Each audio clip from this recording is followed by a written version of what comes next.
نشر موقع ويكيليكس وثيقة أمريكية سرية تتضمن جملة من المواقف عبر عنها الرئيس التونسي زين العابدين بن علي خلال لقاء جمعه في تونس العاصمة بمساعد وزيرة الخارجية الأمريكية السابق ديفيد ويلش في 28 من فبراير من عام 2008. وفقا لهذه الوثيقة المؤرخة في 3 من مارس من العام نفسه، فإن الرئيس بن علي يكون قد حمل الجزائر المسؤولية كاملة عن الجمود الذي تشهده المنطقة المغاربية بسبب موقفها من ملف الصحراء الغربية.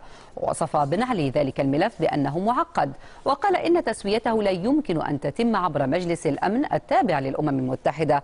كما ينقل ديفيد ويلش عن الرئيس التونسي قوله إن على الجزائريين أن يقبلوا بحقيقة أنه لن تكون ثمة دولة مستقلة في الصحراء الغربية.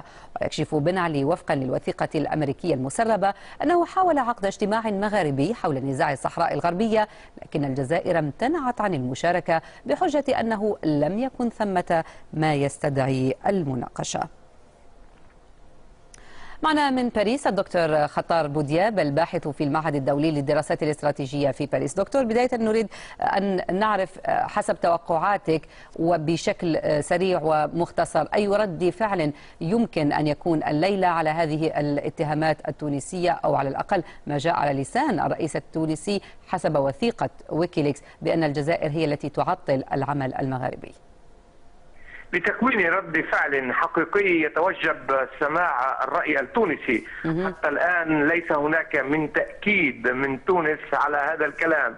في مطلق الأحوال إنها وجهة نظر إذا صحت، ووجهة نظر ربما تكون مرتبطة بفشل عقد لقاء وبفشل قيام اتحاد المغرب العربي نتيجة عقدة الصحراء. في هذا الموضوع بالذات زائر تونس يرى هناك مباني لهذا الاتحاد المغاربي العربي، وتونس دولة في وسط هذه المنطقة عولت الكثير على قيامه. بالطبع لا أخفي القول بأنه في مناسبات تاريخية أخرى عندما حاولت تونس في أيام الحبيب بورقيبة عقد وحدة مع الجماهيرية الليبية، حينها الجزائر بقيادة الرئيس أبو مدين عارضت ذلك بقوة.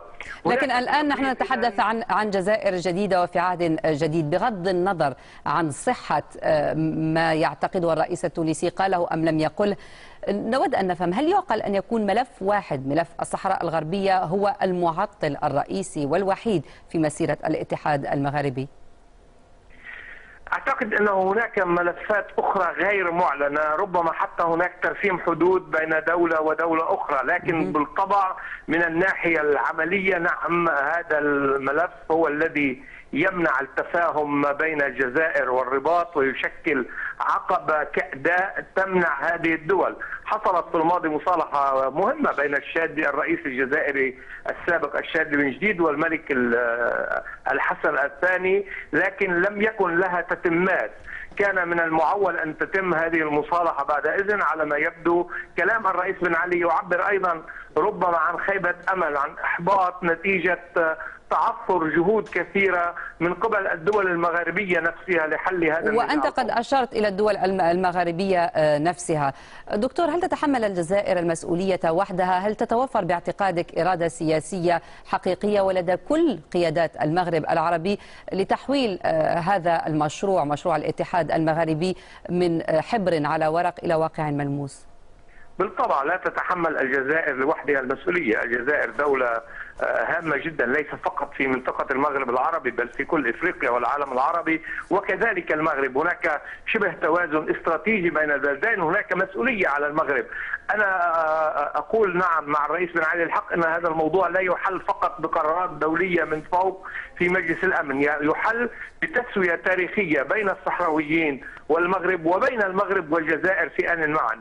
من دون هكذا تسوية ثلاثية الأبعاد وعبر إبداع سياسي لن يكون هناك من حل منظور، ولن يكون هناك من قيام للاتحاد المغاربي. إذا رأينا كيف يتجمع العالم، كيف ينجح حتى الاتحاد الإفريقي ولا ينجح الاتحاد المغاربي في تكوين سوق مغاربية وبناء رؤية للمستقبل، أعتبر أنه يحق إيجاد حل لموضوع الصحراء بشكل خلاق من أجل إنهاء هذا الموضوع وإعادة الاتحاد المغربي إلى الحياة.